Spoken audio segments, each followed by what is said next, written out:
வணக்கம். மதிமுகம் செய்திகள். இன்றைய முக்கிய நிகழ்வுகளை பார்ப்பதற்கு முன்பாக தலைப்பு செய்திகளை பார்க்கலாம். பசும்பொன்னில் முத்துராமலிங்க தேவருக்கு 2 மணிமண்டபங்கள் கட்டப்படும் என அறிவிப்பு. கைது செய்யப்பட்ட 12 மீனவர்களை விடுவிக்க கோரி ஒன்றிய அரசுக்கு முதலமைச்சர் மு.க. ஸ்டாலின் கடிதம். தீபாவளி பண்டிகையை முன்னிட்டு நவம்பர் 9 முதல் சிறப்பு பேருந்துகள் இயக்கம். 10,975 சிறப்பு பேருந்துகள் இயக்கப்படும் என போக்குவரத்து கழகம் அறிவிப்பு. வடகிழக்கு பருவமழையை எதிர்கொள்ள தேவையான நடவடிக்கைகள் எடுக்கப்பட்டுள்ளது. டெங்கு, மலேரியா பரவலை தடுக்க நடவடிக்கை எடுத்து வருவதாக அமைச்சர் மா. சுப்பிரமணியன் பேட்டி. ஆசிய பாரா ஒலிம்பிக் போட்டிகளில் 100 பதக்கங்களை பெற்ற இந்தியா. பிரதமர் மோடி, முதலமைச்சர் மு.க. ஸ்டாலின் உள்ளிட்ட தலைவர்கள் வாழ்த்து. இந்திய கம்யூனிஸ்ட் அலுவலகத்தின் மீது கற்கள் வீசிய விவகாரத்தில் 4 பேர் கைது. தாக்குதல் சம்பவத்திற்கு எடப்பாடி பழனிசாமி, வைகோ, முத்தரசன் உள்ளிட்டோர் கண்டனம். பசும்பொன்னில் முத்துராமலிங்க தேவருக்கு 1.55 கோடி செலவில் 2 மணிமண்டபங்கள் கட்டப்படும் என முதலமைச்சர் மு.க. ஸ்டாலின் அறிவித்துள்ளார்.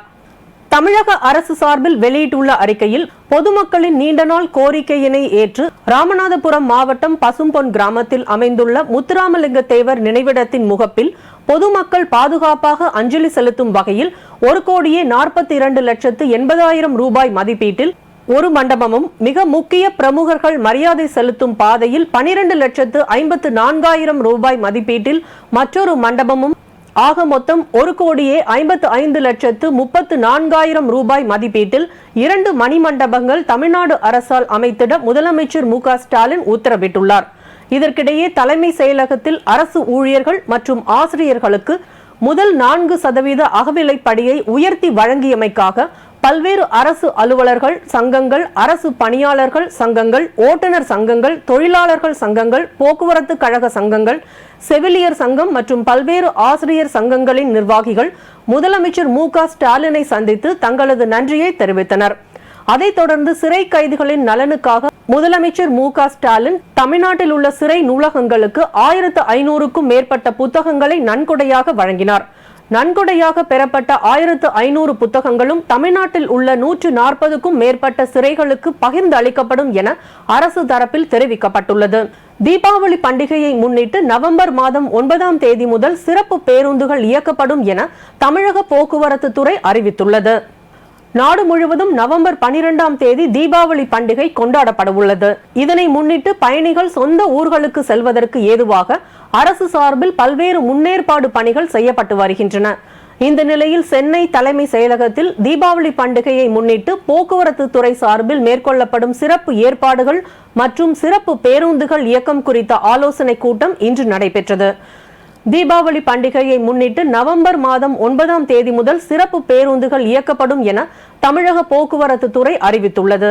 தீபாவளி பண்டிகைக்காக நவம்பர் 9ஆம் தேதி முதல் 10,975 சிறப்பு பேருந்துகள் இயக்கப்பட உள்ளதாக தெரிவிக்கப்பட்டுள்ளது. அதேபோல் தீபாவளி பண்டிகை முடிந்து மீண்டும் ஊருக்கு செல்ல ஏதுவாக நவம்பர் 13ஆம் தேதி முதல் மீண்டும் சிறப்பு பேருந்துகள் இயக்கப்படும் என தெரிவிக்கப்பட்டுள்ளது.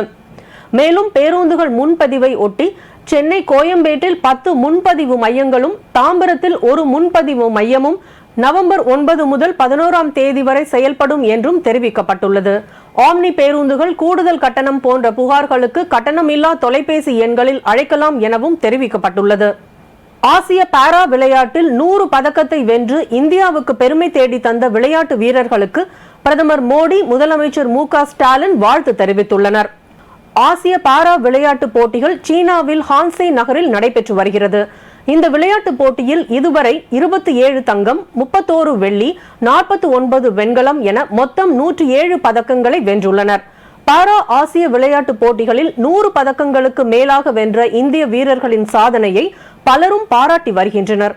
இது குறித்து பிரதமர் மோடியும் தனது வாழ்த்துக்களை தெரிவித்துள்ளார். தனது எக்ஸ் பக்கத்தில் அவர் வெளியிட்டுள்ள பதிவில், ஆசிய பாரா விளையாட்டு போட்டியில் நமது வீரர்கள் 100 பதக்கங்கள் வென்றுள்ள இந்த ஒரு கணம் இணையற்ற மகிழ்ச்சி அளித்துள்ளதாக தெரிவித்துள்ளார். இந்த வெற்றிக்கு நமது விளையாட்டு வீரர்களின் அதீத திறமை, கடின உழைப்பு, உறுதி ஆகியவையே காரணம் என்றும், இந்த குறிப்பிடத்தக்க மைல்கல் நம் இதயங்களுக்கு மகத்தான பெருமை தந்துள்ளதாகவும் பதிவிட்டுள்ளார். விளையாட்டு வீரர்கள், பயிற்சியாளர்கள் மற்றும் அவர்களுடன் பணிபுரியும் அத்தனை பேருக்கும் முழு ஆதரவு அமைப்புக்கும் எனது ஆழ்ந்த பாராட்டுகளையும் நன்றியையும் தெரிவித்துக் கொள்வதாகவும் நம் இளைஞர்களால் முடியாதது எதுவும் இல்லை என்பதை நினைவூட்டுவதாக பதிவிட்டுள்ளார். அதேபோல் ஆசிய பாரா விளையாட்டில் 100 பதக்கத்தை வென்று இந்தியாவுக்கு பெருமை தேடி தந்த விளையாட்டு வீரர்களுக்கு முதலமைச்சர் மு.க.ஸ்டாலின் பாராட்டு தெரிவித்துள்ளார். வடகிழக்கு பருவமழை தீவிரமடையும் போது அதனை எதிர்கொள்ள தேவையான நடவடிக்கைகள் எடுக்கப்பட்டுள்ளதாக அமைச்சர் மா சுப்பிரமணியன் தெரிவித்துள்ளார். மருத்துவம் மற்றும் மக்கள் நல்வாழ்வுத்துறை அமைச்சர் தலைமையில் நடப்போம் நலம் பெறுவோம் மற்றும் பொது சுகாதார திட்டங்கள் குறித்து 45 துணை இயக்குநர்கள் நகர நல அலுவலர்களோடு ஆய்வுக் கூட்டம் சென்னையில் நடைபெற்றது. அதைத் தொடர்ந்து செய்தியாளர்களை சந்தித்து பேசிய சுகாதாரத்துறை அமைச்சர் மா சுப்பிரமணியன், வடகிழக்கு பருவமழையை முன்னிட்டு தமிழகத்தில் நாளை முதல் 1000 இடங்களில் மருத்துவ முகாம்கள் நடைபெற உள்ளதாக தெரிவித்தார்.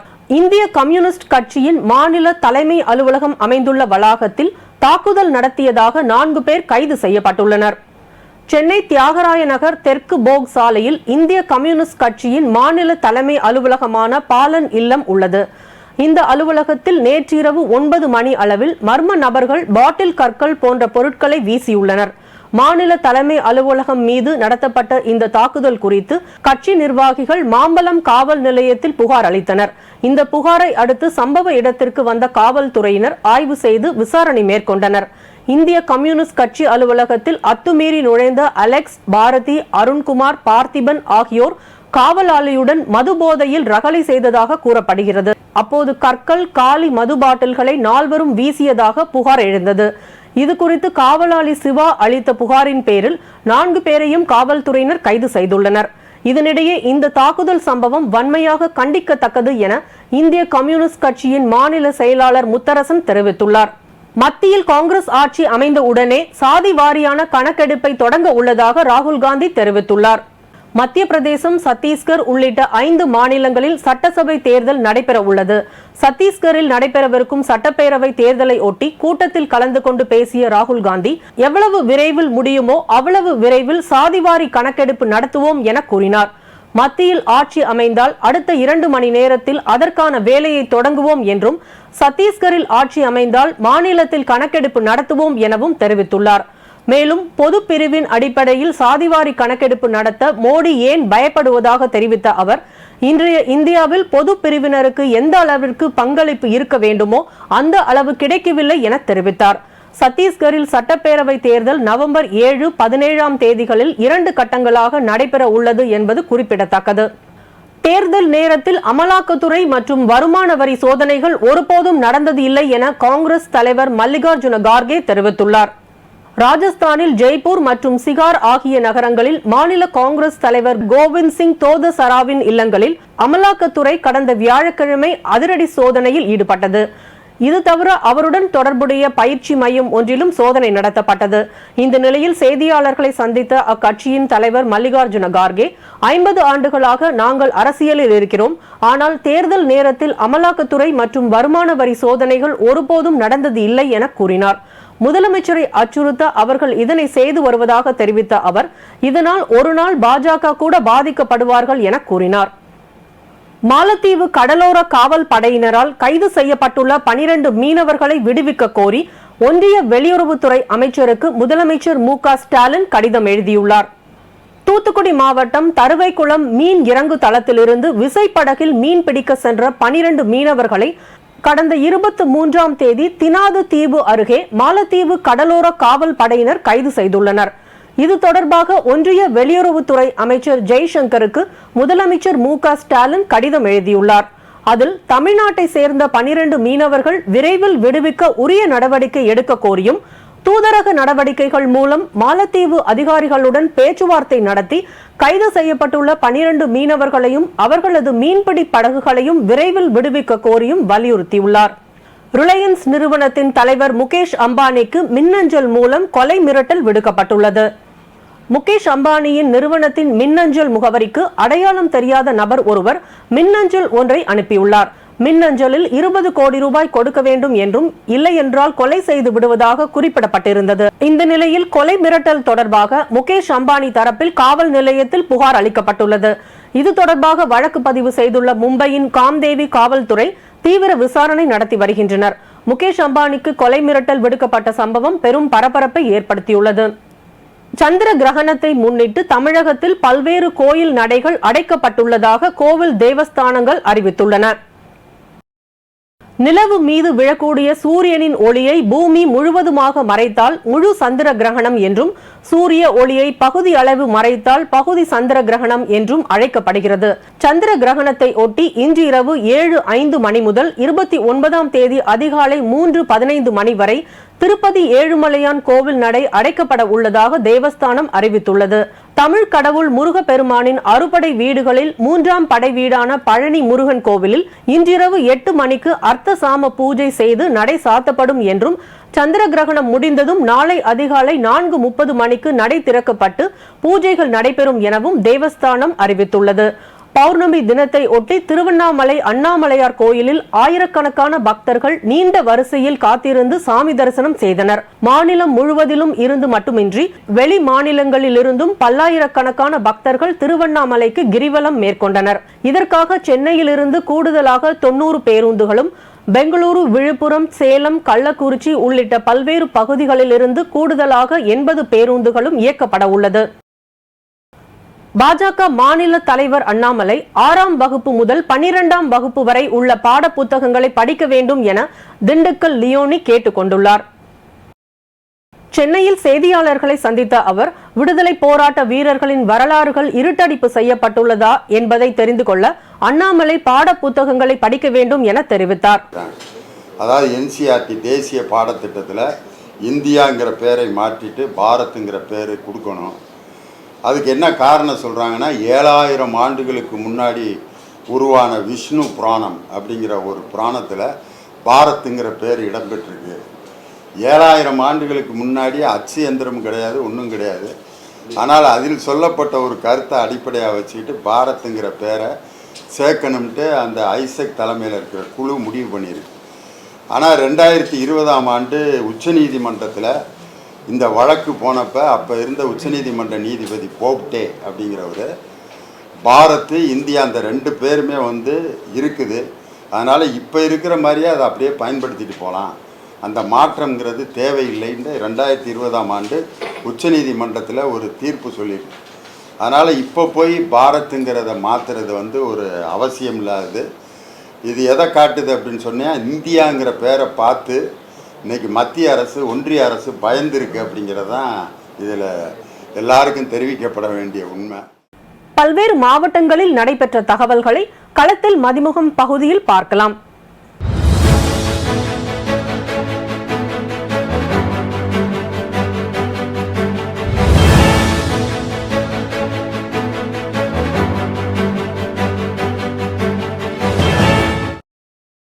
நவம்பர் 1ஆம் தேதி நாமக்கல் தாலுகாவில் உள்ள அனைத்து பள்ளிகளுக்கும் விடுமுறை அளிக்கப்பட்டுள்ளது. நாமக்கல் ஆஞ்சநேயர் கோவில் கும்பாபிஷேகம் நடைபெற உள்ளதை ஒட்டி நாமக்கல் தாலுகாவில் உள்ள பள்ளிகளுக்கு அன்று மட்டும் விடுமுறை அளித்துள்ள மாவட்ட ஆட்சியர் உமா, இதற்கு மாற்றாக நவம்பர் 4இல் பள்ளிகள் செயல்படும் என அறிவித்துள்ளார். சென்னை அடுத்த வண்டலூர் பிரதான சாலையில் உள்ள தனியார் வளாகத்தில் தீ விபத்துகளை கட்டுப்படுத்துவது குறித்து தமிழ்நாடு பாதுகாப்பு அதிகாரிகள் நலசங்கம் மற்றும் தமிழ்நாடு தீயணைப்பு மீட்பு பணிகள் துறையினர் இணைந்து விழிப்புணர்வு நிகழ்ச்சி நடைபெற்றது. நிகழ்ச்சியில் கலந்து கொண்டு பேசிய தமிழ்நாடு பாதுகாப்பு அதிகாரிகள் நலசங்கத்தின் தலைவர் வீரராகவன், ஒவ்வொரு தொழிற்சாலைகளிலும் தீ விபத்து முன்னெச்சரிக்கை நடவடிக்கையாக பணியாளர்களும் இப்பயிற்சியை மேற்கொள்ள வேண்டும் என வலியுறுத்தினார். நம்ம prevention is better then cure என்ற மாதிரி நோய் வருவதை விட வருமுன் காப்பது நலம் என்ற ஒரு சூழ்நிலைக்கு ஏற்ப நாளைக்கு ஒரு விபத்து நடந்து அதுக்கப்புறமா நம்ம ரியாக்ஷன் ஆக்ஷன் எடுக்கிறதுக்கு இல்லாம முன்னாடியே நம்ம இண்டஸ்ட்ரியில என்னென்ன ஃபயர் சேஃப்டி ப்ரிவென்ஷன் மெஷர்ஸ் நம்ம எடுக்கணும்ன்றது கண்டு ஆராய்ந்து தகுந்த பாதுகாப்பு சோதனைகள் மேற்கொண்டோம் அப்படின்னு சொன்னாக்கா நடக்கக்கூடிய ஃபயர் இன்சிடென்ட்ல பாத்தீங்கன்னா முழுவதுமா தவிர்க்க முடியும்ன்றதுக்கான ஒரு முன் முயற்சியா இன்னைக்கு நாங்க ஆரம்பிச்சிருக்கோம். சேஃப்டி ப்ரொஃபஷன் எல்லாரும் நிறுவனத்துல போயிட்டு இந்த பணியை மேலும் மேலும் சிறப்பா செஞ்சு நடக்கக்கூடிய ஃபயர் சம்பந்தப்பட்ட விபத்துகளை முழுவதுமா தவிர்க்கணும்ன்றதான் எங்களுடைய அசோசியேஷன் சார்பா ஒரு வேண்டுதலா நாங்க இப்போ சொல்லிக்கிறோம். மேன்மேலும் சொசைட்டிக்கு நாங்க சேஃப்டி சம்பந்தப்பட்ட ட்ரைனிங்ஸ், ஃபயர் சம்பந்தப்பட்ட ட்ரைனிங்ஸ், என்விரான்மெண்ட் சம்பந்தப்பட்ட ட்ரைனிங்ஸ் எல்லாமே ஆன்லைன்லயும் கொடுத்துட்டு இருக்கோம், கிளாஸ் ரூம் ட்ரைனிங்லயே கொடுத்துட்டு இருக்கோம். ஸ்கூல்ஸ் அண்ட் காலேஜஸ்க்கு தமிழ்நாடு சேஃப்டி ப்ரொஃபஷனல்ஸ் எங்களால முடிஞ்ச கடமை சொசைட்டிக்காக செஞ்சிட்டு இருக்கு. உங்களுக்கு ஏதாச்சும் வந்து எங்கள் அசோசியேஷன் வந்து பயன்படுத்திக்கணும் அப்படின்ற ஒரு தேவைப்பட்டதுனாக்கா எங்களை நீங்கள் கான்டாக்ட் பண்ணலாம். வேலூர் மாவட்டத்தில் 12 அம்ச கோரிக்கைகளை வலியுறுத்தி கல்வித்துறை அமைச்சு பணியாளர்கள் கோரிக்கை அட்டை அணிந்து பணியில் ஈடுபட்டுள்ளனர். புதிய பென்ஷன் திட்டத்தை ரத்து செய்ய வேண்டும், ஈட்டிய விடுப்பு ஒப்படைப்பு செலவினப்பு வழங்க வேண்டும் மற்றும் துறையிலே உள்ள துறைவாரி பிரிவுவாரி கோரிக்கைகளாக நடைபெறுகின்ற இந்த போராட்டங்கள் வாயிலாக தமிழக அரசு முன்வந்து ஜாக் டோர்ச்சிகளுடைய மாநில ஒருங்கிணைப்பாளர் அழைத்து பேசி தீர்வு காணவில்லை என்று சொன்னால் டிசம்பர் 28 நடைபெறுகின்ற முற்றுகை போராட்டத்தில் கல்வித்துறை நிர்வாகர்கள் சங்கத்தை சார்ந்த தோழர்கள் முழுமையாக பங்கெடுப்பது என்கிற முடிவை திருச்சியில் நடைபெற்ற மாநில செயற்குழு எடுத்துள்ளோம் என்பது இந்த அரசுக்கு செய்தியாக சொல்லிக்கொள்வோம். திருப்பூர் மாவட்டத்தில் இந்தியன் யூனியன் முஸ்லிம் கட்சி சார்பில் பாலஸ்தீன மக்கள் மீது தாக்குதல் நடத்தி வரும் இஸ்ரேலை கண்டித்து கண்டன ஆர்ப்பாட்டத்தில் ஈடுபட்டனர். இதில் விடுதலை சிறுத்தைகள் கட்சி, மார்க்சிஸ்ட் கம்யூனிஸ்ட் கட்சி மற்றும் எம்ஜிஆர் மக்கள் இயக்கத்தை சேர்ந்த பலர் பங்கேற்றனர். அனுமதி இன்றி ஆர்ப்பாட்டம் நடத்தியதாக ஆர்ப்பாட்டத்தில் ஈடுபட்டவர்கள் அனைவரும் கைது செய்யப்பட்டு தனியார் மண்டபத்தில் அடைத்து வைக்கப்பட்டதால் சிறிது நேரம் பரபரப்பு ஏற்பட்டது. அதேபோல் வேலூர் மாவட்டம் பேரானம்பட்டு பகுதியில் பாலஸ்தீன மக்கள் மீது குண்டுகளை பொழிந்து தாக்குதல் நடத்தும் இஸ்ரேலின் மனிதாபிமானமற்ற செயலை கண்டித்து கண்டன ஆர்ப்பாட்டம் நடைபெற்றது. மயிலாடுதுறை மாவட்ட ஆட்சியர் அலுவலகத்தில் விவசாயிகள் குறைதீர் கூட்டம் மாவட்ட ஆட்சியர் மகாபாரதி தலைமையில் நடைபெற்றது. விவசாயிகள் குறைதீர் கூட்டத்தில் பயிர் காப்பீட்டு திட்டத்தில் சம்பா பயிர்களுக்கு ஒன்றிய மாநில அரசுகளின் நிதி மற்றும் விவசாயிகளின் பங்களிப்பாக மொத்தம் 2319 கோடி செலுத்தப்பட்ட நிலையில் காப்பீட்டு நிறுவனம் 560 கோடியை மட்டுமே இழப்பீடாக வழங்கி மோசடியில் ஈடுபட்டுள்ளதாக புகார் அளிக்கப்பட்டது. கொடைக்கானல் பகுதியில் கஞ்சா விற்பனையில் ஈடுபட்டு வந்த பாலமலையை சேர்ந்த சுப்பிரமணி என்பவரிடமிருந்து 450 கிராம் கஞ்சாவை பறிமுதல் செய்து காவல்துறையினர் அவரை கைது செய்து சிறையில் அடைத்தனர். மயிலாடுதுறை அருகே ஆறுபாதி கிராமத்தில் தோட்டத்தை கடக்க முயன்ற புள்ளிமான் கேட்டின் கம்பி குத்தியதில் படுகாயம் அடைந்து சம்பவ இடத்திலேயே உயிரிழந்தது. தகவல் அறிந்து வந்த சீர்காழி வனத்துறையினர் விரைந்து வந்து மானின் உடலை கைப்பற்றி எடுத்து சென்றனர். மேலும் மயிலாடுதுறை மாவட்டத்தில் வனப்பகுதி இல்லாததால் வனவிலங்கான மான் எவ்வாறு இங்கு வந்தது என்பது குறித்து விசாரணை நடைபெற்று வருகிறது. அரியலூர் மாவட்டம் வாழைக்குறிச்சி கிராமத்தில் மீண்டும் கொள்ளிடம் ஆற்றில் மணல் அள்ளியதால் லாரியை வழிமறித்த பொதுமக்களால் பரபரப்பு ஏற்பட்டது. அரியலூர் மாவட்டம் ஜெயங்கொண்டம் அருகே உள்ள வாழைக்குறிச்சி கிராமத்தில் இயங்கி வந்த மணல் குவாரியில் ரெய்டு நடந்த நிலையில் மணல் குவாரி மூடப்பட்டது. இதனால் மணல் ஏற்றி செல்வது நிறுத்தப்பட்டது.